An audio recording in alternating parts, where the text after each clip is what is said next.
ಮಾಡಿದ್ರೆ ತುಂಬಾ ಇಂಟ್ರೆಸ್ಟಿಂಗ್ ಇದೆ. ನೀವು ಮಾಡೋರಿದ್ರೆ ಜಾಯ್ನ್ ಆಗಿ ಪೇಮೆಂಟ್ ಬಗ್ಗೆ ಹೇಳಕ್ಕಾಗಲ್ಲ ಬ್ರೋ. ನಾವು ಹೆಂಗ್ ಅರ್ನಿಂಗ್ಸ್ ಮಾಡ್ತಿರೋ ಅದ್ರ ಮೇಲೆ ಡಿಪೆಂಡ್ ಆಗಿ ನಮ್ಗೆ ಮೇಂಟೈನ್ ಮಾಡ್ತಾ ಇರ್ತೀವಲ್ವಾ. ವೀಕ್ಲಿ ಅರ್ನಿಂಗ್ಸ್ ಆಗಿ ಈ ತರ ಮಾತಾಡಕ್ ಹೋದ್ರೆ 23ರಿಂದ 29ನೇ ತಾರೀಕು 7 ದಿವಸ ಆಗುತ್ತೆ. ಸೊ ನಾನ್ ಮಾಡಿರೋದು 14 ಆರ್ಡರ್. 1000 ರೂಪಾಯಿ ಮಾಡೋದಂದ್ರೆ ಹೆಂಗಂದ್ರೆ ನಮ್ಗೆ ಆರ್ಡರ್ ಮೇಲೆ ಡಿಪೆಂಡ್ ಆಗುತ್ತೆ. ಅಂದ್ರೆ ತುಂಬಾ ಲಾಂಗ್ ಆರ್ಡರ್ ಬಿದ್ರೆ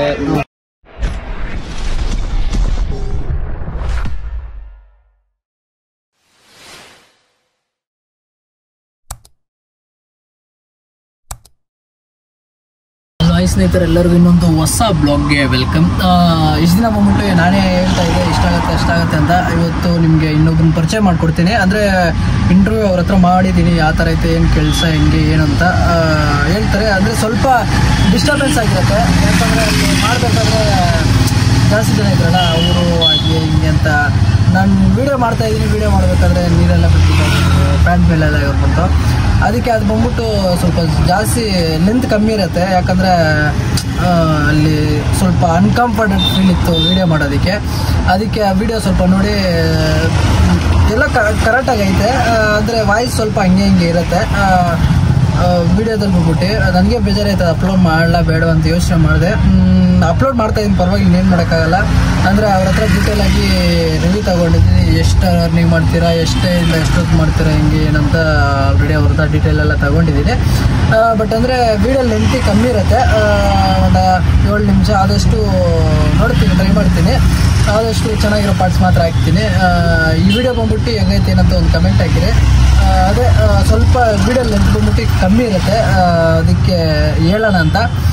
ಮುಂದೆ ಕಂಟಿನ್ಯೂ ಮಾಡಿ. ವೀಡಿಯೋದಲ್ಲಿ ಬಂದ್ಬಿಟ್ಟು ಅವ್ರು ನಿಮಗೆ ಡೀಟೇಲ್ಸ್ ನೋಡಿ ಹೇಳ್ತಾರೆ, ಎಷ್ಟೊತ್ತು ಮಾಡ್ತಾರೆ, ಎಷ್ಟು ಆರ್ಡರ್ ಮಾಡ್ತಾರೆ, ಡೈಲಿ ಏನು ಅಂತ. ವಿಡಿಯೋ ನೋಡ್ಕೊಬನ್ನಿ. ಸ್ನೇಹಿತರೆ, ಡೈಲಿ ಬ್ಲಾಗಲ್ಲಿ ನೋಡಿರ್ತೀರ. ಇವಾಗ ಒಬ್ಬರನ್ನ ಮೀಟ್ ಮಾಡ್ತಿದ್ದೀನಿ. ಅಂದರೆ ಅವರು ಎಷ್ಟು ದಿನ ಮಾಡ್ತಾವ್ರೆ, ಎಂತ ಎಲ್ಲ ಏನು ಅಂತ ಅವರು ಡೀಟೇಲಾಗಿ ಹೇಳ್ತಾರೆ. ಇವಾಗ ಅವ್ರನ್ನ ಕರೀತೀನಿ. ನಿಖಿತ್ ಬ್ರೋ, ಬನ್ನಿ ಬ್ರೋ. ಆಟೋ ಕಳಿತವ್ರೆ ಆಲ್ರೆಡಿ ಅವರು. ಹಾಯ್ ಬ್ರೋ, ಹೇಳಿ ಬ್ರೋ. ಡ್ಯೂಟಿ ಬಗ್ಗೆ ಸ್ವಲ್ಪ ತಿಳ್ಕೊಳ್ಳಿ ಬ್ರೋ. ಡ್ಯೂಟಿ ಬಂದು ಹೆಂಗಂದ್ರೆ ಟೈಮಿಂಗ್ಸ್ ಪ್ರಕಾರ ಹೋದ್ರೆ ಆರ್ಡರ್ ಬಿಡೋದು ರೇರ್. ಅಂದ್ರೆ 5 ಗಂಟೆ ಮೇಲೆ ಆರ್ಡರ್ ಕಡಿಮೆ ಆಗ್ತಿದೆ, ಅಂದ್ರೆ ಫ್ಲೋ ಆ ತರ ಇದೆ. ಸೊ ಇವತ್ತು ಬಂದು ಮಂತ್ ಎಂಡ್ ಅಲ್ವಾ, ಆದ್ರೂ ವೀಕೆಂಡ್ ಅಲ್ಲಿ ನಮ್ಗೆ ಆರ್ಡರ್ ಫ್ಲೋ ಬಂದ್ಬಿಟ್ಟು ಹೇಳಕ್ ಆಗಲ್ಲ. ಬರೋ ತರ ಬಂದ್ರೆ ಬರ್ಬೋದು, ಆದ್ರೆ 10:30 ಮೇಲೆ ನಮ್ಗೆ ಆರ್ಡರ್ ಬಂದ್ಬಿಟ್ಟು ತುಂಬಾ ಚೆನ್ನಾಗಿ ಬರ್ತಿದೆ. ಸೊ 5 ಗಂಟೆಯಿಂದ ನಮ್ಗೆ 9:30 ನಮ್ದು ಸೆಕೆಂಡ್ ಶಿಫ್ಟ್ ಮಾಡ್ತಾ ಇದ್ದೀವಿ. 12 ಗಂಟೆ ಮಾಡ್ತಾ ಇದ್ದೀರಿ. ಸೊ ಇದ್ರಲ್ಲಿ ಬಂದ್ಬಿಟ್ಟು ಇದೊಂಥರ ವರ್ಕ್ ಚೆನ್ನಾಗಿದೆ ಬಂದ್ಬಿಟ್ಟು. ಹೌದು, ಕಂಪ್ನಿ ಚೆನ್ನಾಗಿದೆ, ಚೆನ್ನಾಗಿ ಕೆಲಸ. ಬ್ರೋ ಅಂದ್ರೆ 1000 ರೂಪಾಯಿ ಮಾಡೋದಂದ್ರೆ ಹೆಂಗಂದ್ರೆ ನಮ್ಗೆ ಆರ್ಡರ್ ಮೇಲೆ ಡಿಪೆಂಡ್ ಆಗುತ್ತೆ. ಅಂದ್ರೆ ತುಂಬಾ ಲಾಂಗ್ ಆರ್ಡರ್ ಬಿದ್ರೆ ಚೆನ್ನಾಗಿ ನಾವು ಆರ್ಡರ್ ಆಗುತ್ತೆ. ಮತ್ತೆ ಆರ್ಡರ್ ಬಂದ್ಬಿಟ್ಟು ಹೆಂಗಂದ್ರೆ ಹೇಳಕ್ ಆಗಲ್ಲ ಬ್ರೋ. ಬ್ಯಾಂಗ್ಳೂರ್ ಒಳಗಡೆ ತುಂಬಾ ಟ್ರಾಫಿಕ್ ಹಿಂಸೆ. ಸೊ ಆರ್ಡರ್ ಬಂದ್ಬಿಟ್ಟು ನಮ್ಗೆ ತುಂಬಾ ತರ ಆಗ್ತಿದೆ. ಮಾಡ್ಬೋದು ಅರ್ನಿಂಗ್ಸು, ಆರ್ಡರ್ ಮೇಲೆ ಡಿಪೆಂಡ್ ಆಗುತ್ತೆ. ಗಾಡಿ ಕೊಡ್ತಾರೆ, ಡ್ಯೂಟಿ ಆನ್ ಮಾಡ್ತೀರಾ? ನಾವು ಬಂದಿಲ್ಲಿ ಗಾಡಿ ವೆಯ್ಟ್ ಮಾಡಬೇಕು. ಒಂದು ಗಾಡಿನ ಇದ್ರು ಓಡಿಸ್ತಿದ್ದಾರೆ. ಸೊ ಅದಕ್ಕೋಸ್ಕರ ಗಾಡಿಗೆ ನಾವು ವೆಯ್ಟ್ ಮಾಡ್ತೀವಿ. ಇವಾಗ ಎಲ್ಲ ಡೀಟೇಲ್ ತಿಳ್ಕೊಂಡಿರ್ತಾರೆ, ಎಷ್ಟೊತ್ತಿಂದ ಎಷ್ಟೊತ್ತು ಮಾಡ್ತಾರೆ ಏನಂತ. ಅರ್ನಿಂಗ್ಸ್ ಎಲ್ಲ ಬಂದ್ಬಿಟ್ಟು ತೋರಿಸ್ತಾರೆ, ಎಷ್ಟು ಮಾಡವ್ರೆ, ಹೆಂಗೆ ಏನಂತ ತೋರಿಸ್ಬ್ರು. ಹಂಗೆ ಬಿಡು ಹಂಗೆ ಬಿಡು. ನೆನ್ನೆ ಡ್ಯೂಟಿಗೆ ಬಂದಿಲ್ಲ ಅಣ್ಣ. ಯಾವಾಗ ಬ್ರೋ ನೀವು ಜಾಯ್ನ್ ಆಗಿದ್ದು? ನಾವು ಜಾಯ್ನ್ ಆಗಿ ಆಗೋಯ್ತು ಆಲ್ರೆಡಿ 2-3 ತಿಂಗಳಾಯ್ತು. ಹೌದಾ? ಸೊ ನೆನ್ನೆ ಬಂದಿಲ್ಲ, ಮೊನ್ನೆ ನೋಡಿ 5 ಆರ್ಡರ್ಸ್ಗೆ 500 ರೂಪಾಯಿ. 500 ರೂಪಾಯಲ್ಲಿ ನನಗೆ ಬಂದಿರೋದು 12 ಆರ್ಡ್ರು. 12 ಆರ್ಡರ್ ಅಲ್ಲಿ ಮಾಡಿರೋದು ಬಂದ್ಬಿಟ್ಟು ಎಷ್ಟು? 3 ಆರ್ಡರ್ ಕ್ಯಾನ್ಸಲ್ ಆಗಿದೆ. ಓಕೆ. ಸೊ 4 ಆರ್ಡರ್ ಮಿಸ್ ಮಾಡಿದೀನಿ. ಟೋಟಲ್ ಬಂದ್ಬಿಟ್ಟು ನಾನು ಮಾಡಿರೋದು ಅರ್ನಿಂಗ್ಸ್ 5 ಆರ್ಡರ್ 500 ರೂಪಾಯಿ. ವೀಕ್ಲಿ ಅರ್ನಿಂಗ್ಸ್ ಆಗಿ ಈ ತರ ಮಾತಾಡಕ್ ಹೋದ್ರೆ 23ರಿಂದ 29ನೇ ತಾರೀಕು 7 ದಿವಸ ಆಗುತ್ತೆ. ಸೊ ನಾನ್ ಮಾಡಿರೋದು 14 ಆರ್ಡರ್, ಅದರಲ್ಲಿ 1100 ರೂಪಾಯಿ ಮಾಡಿದೀನಿ. ಮಂತ್ಲಿ ಹೇಳಕ್ ಹೋದ್ರೆ ತಿಂಗಳಿಗೆ ಬಂದ್ಬಿಟ್ಟು ನೋಡ್ರಿ, ತಿಂಗಳಿಗೆ ಬಂದು ನವೆಂಬರ್ ಲೆಕ್ಕ ಹಾಕಕ್ ಹೋದ್ರೆ 86 ಆರ್ಡರ್ ಮಾಡಿದೀನಿ. 8,057 ರೂಪಾಯಿ ಆಗಿದೆ. ಅದ್ರಲ್ಲಿ ಬಂದ್ಬಿಟ್ಟು ಆಲ್ ಆರ್ಡರ್ ಲೆಕ್ಕ ಹಾಕಕ್ ಹೋದ್ರೆ 161 ಆರ್ಡರ್ ಬಿದ್ದಿದೆ. ಸೊ ನಾನು ಮಾಡಿರೋದು ಬಂದ್ಬಿಟ್ಟು 877 ಅರ್ನಿಂಗ್ಸ್. ಕ್ಯಾನ್ಸಲ್ ಮಾಡಿರೋದು ಬಂದ್ಬಿಟ್ಟು 75 ಆರ್ಡರ್ ಕ್ಯಾನ್ಸಲ್ ಮಾಡಿದೀನಿ. ಕ್ಯಾನ್ಸಲೇಷನ್ ಫ್ರೀ ಬಂದ್ಬಿಟ್ಟು 25 ರೂಪಾಯಿ ನನಗೆ ಬಂದಿದೆ. ಓಕೆನಾ? ಹಿಂಗೋದ್ರೆ ಎಲ್ಲ ಆರ್ಡರ್ ಅಲ್ಲಿ ಬಂದು ಲೆಕ್ಕ ಹಾಕೋದ್ರೆ ಪೇಮೆಂಟ್ ಎಷ್ಟು ತಿಂಗಳಿಂದ ಬಂದೈತೆ ಬ್ರೋ? ಎಷ್ಟು ತಿಂಗಳು ಬ್ರೋ ನಾನು ಮಾಡ್ತಾ ಇರೋದು ಬಂದ್ಬಿಟ್ಟು ಪೇಮೆಂಟ್. ಅಂದ್ರೆ ಪೇಮೆಂಟ್ ಬಗ್ಗೆ ಹೇಳಕ್ಕಾಗಲ್ಲ ಬ್ರೋ. ನಾವು ಹೆಂಗ್ ಅರ್ನಿಂಗ್ಸ್ ಮಾಡ್ತಿರೋ ಅದ್ರ ಮೇಲೆ ಡಿಪೆಂಡ್ ಆಗಿ ನಮ್ಗೆ ಲಾಗಿನ್ ಅವ್ರು ಮೇಂಟೈನ್ ಮಾಡ್ತಾ ಇರ್ತೀವಲ್ವಾ? ಹೌದು. ಆರ್ಡರ್ ಬೀಳಲ್ಲ, ಲಾಗಿನ್ ಅವ್ರು ಮೇಂಟೈನ್ ಮಾಡಿರ್ತೀಯ. ಹೌದು. ಅದಕ್ಕೆ ಅಮೌಂಟ್ ಕೊಡ್ತಾರೆ ಇಲ್ವಾ? ಅದು ಕೊಡ್ತಾರೆ. ಡೈಲಿ ಪೇಮೆಂಟ್ ಅಂದ್ರೆ ಹೆಂಗಂದ್ರೆ ನಮ್ಗೆ ಅದು ಬಂದು ನಮ್ಗೆ ಇವಾಗ ಡೈಲಿ ಅರ್ನಿಂಗ್ಸ್ ಬೋನಸ್ ಬಂದು ಅದು ಕಂಪಲ್ಸರಿ ಮಿಸ್ ಆಗುತ್ತೆ. ಅಂದ್ರೆ ನಾವು ಇವಾಗ ಪಾರ್ಟ್ ಟೈಮ್ ಮಾಡಿದ್ರೆ 2500 ರೂಪಾಯಿ ನಮಗೆ ಅರ್ನಿಂಗ್ಸ್ ಬೋನಸ್ ಇರೋದು.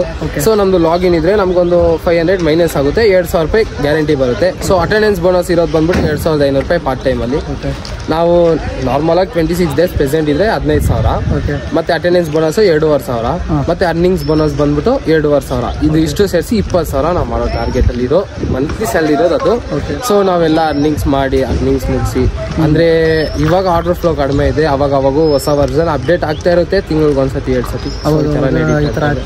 ಹೌದು. ಎಷ್ಟು ತಿಂಗಳು ಪೇಮೆಂಟ್ ನಿಮ್ಗೆ ಬಂದೈತೆ? 2 ತಿಂಗಳು ಬಂದಿದೆ. 2 ತಿಂಗಳು. ಒಂದು ತಿಂಗಳು ಎಷ್ಟು 2 ತಿಂಗಳಲ್ಲಿ ಎಷ್ಟು ಪೇಮೆಂಟ್ ಬಂದೈತೆ ಅಂತ? ಒಂದು ತಿಂಗಳು ಬಂದ್ಬಿಟ್ಟು ನಾನು 19,500 ತಗೊಂಡಿದ್ದೀನಿ. ಯಾಕಂದ್ರೆ 3 ದಿವಸ ಮಾಡಿರೋದು, 1 ತಿಂಗಳು ಮಾಡಿರೋದು. ಅದೇ 26 ಡೇಸ್ ಮಾಡಿದ್ದೀನಿ. 100% 26 ಡೇಸ್ ಮಾಡಿರೋದು ಬಂದು ನನಗೆ ಅಟೆಂಡೆನ್ಸ್ ಬೋನಸ್ 2,500 ಬಿದ್ದಿದೆ. ಆಮೇಲೆ ಅರ್ನಿಂಗ್ಸ್ ಬೋನಸ್ ಅಲ್ಲಿ ಬಂದ್ಬಿಟ್ಟು 2 ದಿವಸ ನಾನು ಸ್ವಲ್ಪ ಲೋ ಮಾಡಿದೆ ಅರ್ನಿಂಗ್ಸ್, ಯಾಕಂದ್ರೆ ಟ್ರಾಫಿಕ್, ಬ್ಯಾಂಗ್ಳೂರ್ ಟ್ರಾಫಿಕ್ ಅಲ್ಲಿ ಸಿಗಾಕೊಂಡು ಸೊ ಇಶ್ಯೂಸ್ ಇದೆ. ಹೌದು, ಅದರಿಂದ ಸೊ ಈ ತರ ಮಾಡಿ ತಿಂಗಳಲ್ಲಿ 9,000 ಬಂದೈತೆ. 19,500 ರೂಪಾಯಿ ಬಂದೈತೆ. ಇನ್ನು 500 ರೂಪಾಯಿ ಕಮ್ಮಿ ಇತ್ತು 1 ತಿಂಗಳು ಫಸ್ಟ್ ತಿಂಗಳಲ್ಲಿ. ಎರಡನೇ ತಿಂಗಳಲ್ಲಿ ಬಂದ್ಬಿಟ್ಟು 17,500 ರೂಪಾಯಿ ಬಂತು. ಯಾಕಂದ್ರೆ ಅಟೆಂಡೆನ್ಸ್ ಬೋನಸ್ ನಾನು ಮಿಸ್ ಮಾಡಿದೆ, ಯಾಕಂದ್ರೆ ಫಂಕ್ಷನ್ ಇತ್ತು, ಸಮ್ ಇಶ್ಯೂಸ್ ಇತ್ತು. ಸೊ ಲೀವ್ ಹಾಕಿದ್ದಕ್ಕೆ ನನಗೆ ಅಟೆಂಡೆನ್ಸ್ ಬೋನಸ್ ಬಂದಿಲ್ಲ, ಅದನ್ನು ಮುಗಿಸಿದ್ದಕ್ಕೆ. ನಿಮಗೆ ಇವಾಗ 40,000 ದುಡ್ಡಿದ್ದೀರಾ ಇಟ್ಕೊಳ್ಳಿ. ಹೌದು, 2 ತಿಂಗಳಲ್ಲಿ 40,000. ಇದರಲ್ಲಿ ಏನಾದ್ರು ರೆಂಟ್ ಕೊಡ್ಬೇಕಾ? ಆಟೋದಲ್ಲಿ ರೆಂಟ್ ಕೊಡೋ ತರ ಏನು ಇಲ್ಲ. ಗಾಡಿ ಡ್ಯಾಮೇಜ್ ಮಾಡಕ್ಕಂತೂ ಆಗಲ್ಲ, ಮಾಡಿದ್ರೆ ನಾವೇ ಕಟ್ಕೊಡ್ಬೇಕು ನಮ್ಮ ಕೈಯಿಂದ. ಸೊ ಬ್ಯಾಟ್ರಿ ಗಾಡಿ ಅಲ್ವಾ, ಬ್ಯಾಟ್ರಿ ಏನು ಇಲ್ಲ ನಮ್ಗೆ ಇದರಲ್ಲಿ. ಹೌದು, ಇಶ್ಯೂಸ್ ಏನು ಇಲ್ಲ. ಏನಾದ್ರು ಅಕಸ್ಮಾತ್ ಪಂಚರ್, ಎಕ್ಸಾಂಪಲ್ ಅಂದ್ರೆ ಮೇನ್ ಬರೋದು ಬಂದ್ಬಿಟ್ಟು ಪಂಚರ್ ಆಗೋರೆ ಸೆಂಟ್ರ್ ರೋಡ್ ಅಲ್ಲಿ ಹೆಂಗೆ ಅಂತೀರಾ, ಅದ್ರಲ್ಲಿ ಕಸ್ಟಮರ್ ಕೇರ್ ನಂಬರ್ ಇದೆ, ಕಸ್ಟಮರ್ ಹೆಲ್ಪ್ ಲೈನ್ ಇದೆ. ಗ್ರೂಪ್ ಇಲ್ಲ ಅಂದ್ರೂ ಆ್ಯಪ್ ಅಲ್ಲಿ ನಾವು ಬಂದು ಕಂಪ್ಲೇಂಟ್ ರೈಸ್ ಮಾಡಿದ್ರೆ ಅಲ್ಲೇ ಸ್ಪಾಟ್ ಅಲ್ಲಿ ಬಂದ್ಬಿಟ್ಟು ಆರ್ಡರ್ ಕ್ಯಾನ್ಸಲ್ ಮಾಡ್ತಾರೆ. ಸೊ ಇದನ್ನ ಮಾಡ್ಕೊಬೋದು, ಅದೇ ಚೆನ್ನಾಗಿದೆ. ಬ್ಯಾಟ್ರಿ ಹೆಂಗಂದ್ರೆ ಈ ಗಾಡಿ ಬಂದ್ಬಿಟ್ಟು 100 ಕಿಲೋಮೀಟರ್ ಓಡಿಸ್ಬೋದು ಬ್ಯಾಟ್ರಿ ಹಾಕಿದ್ರೆ. ಹೌದು, ತುಂಬಾ ಇಂಟ್ರೆಸ್ಟಿಂಗ್ ಆಗಿದೆ. ಸೊ ಮಾಡಿದ್ರೆ ತುಂಬಾ ಇಂಟ್ರೆಸ್ಟಿಂಗ್ ಇದೆ. ನೀವು ಮಾಡೋರಿದ್ರೆ ಜಾಯ್ನ್ ಆಗಿ ಕೆಳಗೆ ಕಮೆಂಟ್ ಆಗಿರಿ, ಯಾವ ಥರ ಜಾಯ್ನ್ ಆಗಬೇಕು ಹಿಂಗೆ ಏನಂತ ತಿಳಿಸ್ಕೊಡ್ತೀವಿ. ಓಕೆ, ನಾನು ಹೇಳ್ತಾ ಈ ವಿಡಿಯೋ ಮುಗಿಸ್ತೀನಿ. ನಾನು ನಿಮಗೆ ನೆಕ್ಸ್ಟ್ ಕಾಂಟ್ಯಾಕ್ಟ್ ನಂಬರ್ ಕೊಡ್ತಾರೆ, ಸೊ ಕಾಂಟ್ಯಾಕ್ಟ್ ಮಾಡಿ ಕಮೆಂಟ್ ಮಾಡಿ ಜಾಯ್ನ್ ಆಗಬೇಕು ಅಂದ್ರೆ ಇಂಟ್ರೆಸ್ಟ್ ಇದ್ರೆ ಮಾತ್ರ ಲೋ ಕಮೆಂಟ್ ಹಾಕಿ ಸುಮ್ಮನೆ ಆಗ್ಬಿಡಿ. ಹೇಳ್ತಾ ವಿಡಿಯೋ ಮುಗಿಸ್ತೀನಿ. ನಾನು ನಿಮಗೆ ನೆಕ್ಸ್ಟ್ ಬ್ಲಾಗ್ ಸಿಗ್ತೀನಿ. ಎಲ್ಲರಿಗೂ ಟೇಕ್ ಕೇರ್, ಬಾಯ್ ಬಾಯ್.